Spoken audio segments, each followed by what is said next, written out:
The perfect storm.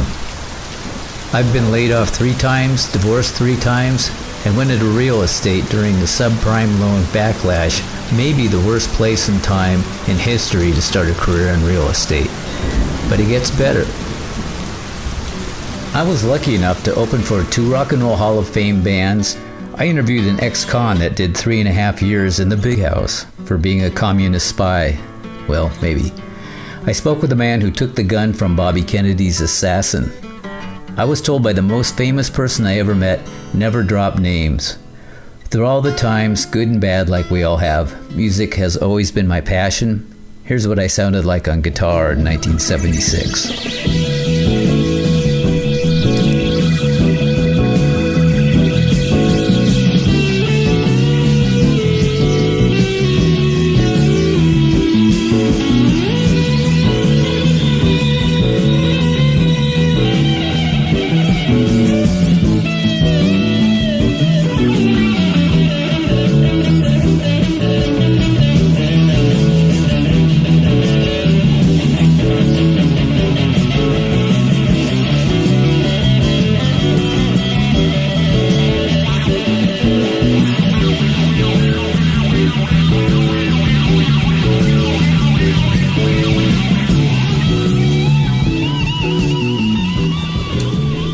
Recently, an original song I sing with myself. This is called Hold On. Hold on. Hold on to the night. Darkness in a room of candlelight. Hold on. Hold on to the night. A ghastly shadow across the shimmering fire in her eyes.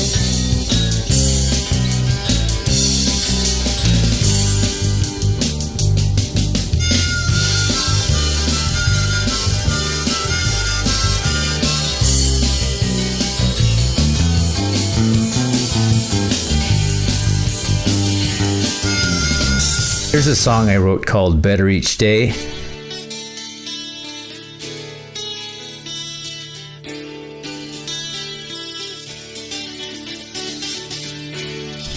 I couldn't fit the words Mother Nature in the lyric, so I used Mama.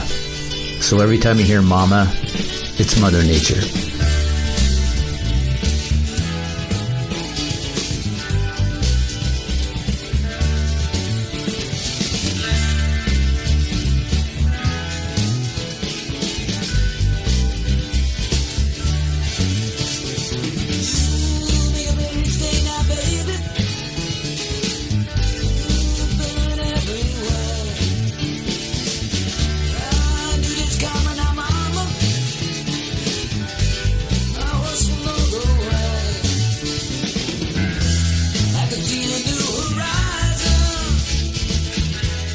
I'll play the rest after this, the story of Better Each Day, the podcast radio show, and how it began. What if everyone had their own podcast? In the process, we could all learn cool stuff, get even more curious, host experts on various helpful topics, curate and fine-tune the messages, highlight the thoughts and ideas, produce and publish them. Then, through the mojo of the internet, reach out and thoughtfully touch minds of all kinds everywhere. I really think world leaders should look into this. This show is a platform or a stage for the performers to connect with listeners with the future of happiness in mind.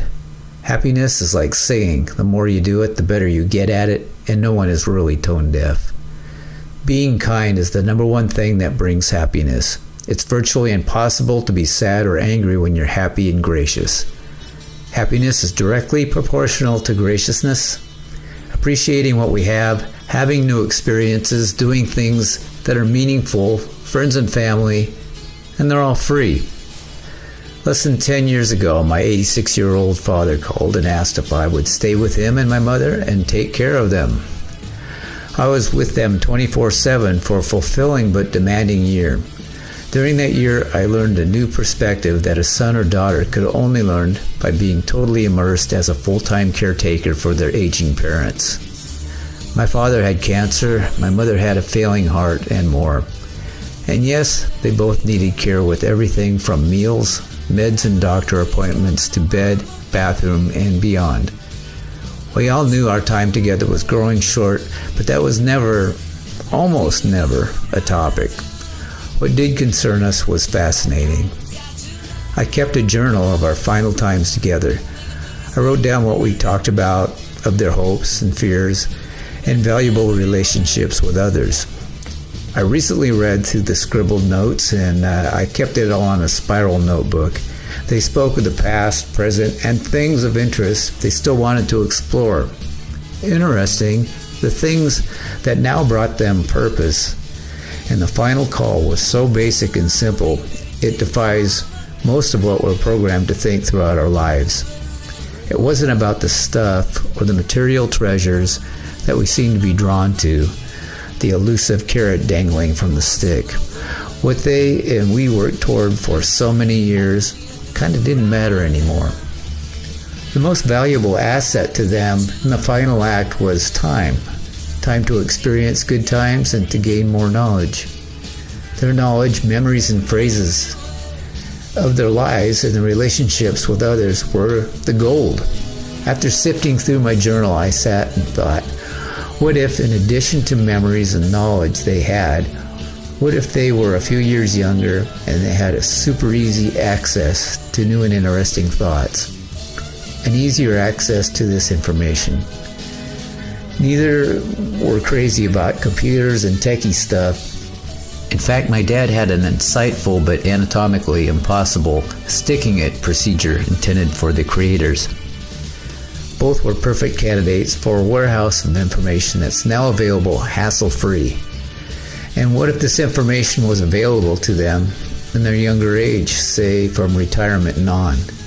What if they had easy access to succinct, pertinent, and interesting material on demand, like a podcast, served up to them without searching the internet and without hamburger commercials? What if there was an audio, on-demand, radio-like show they could listen to and repeat if necessary? And what would be of interest to them? What's still out there for them to explore? So in the interest of time, the why or purpose of this project, well, I'll keep it brief.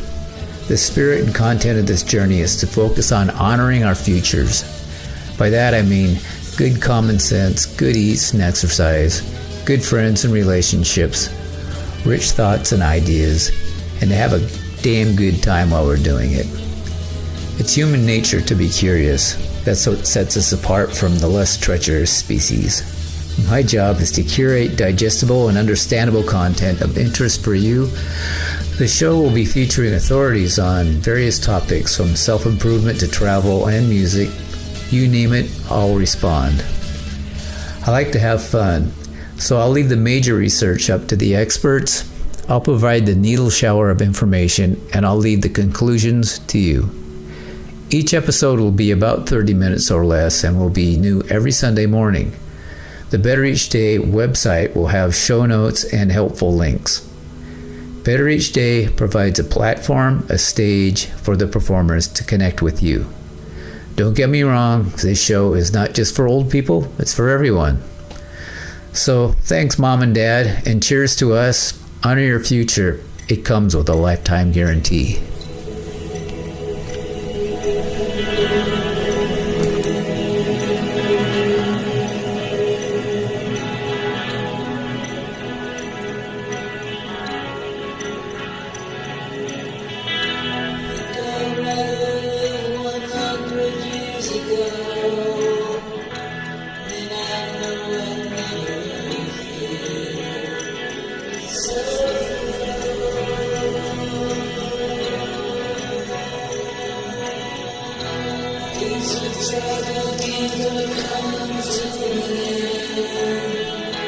That's the present future.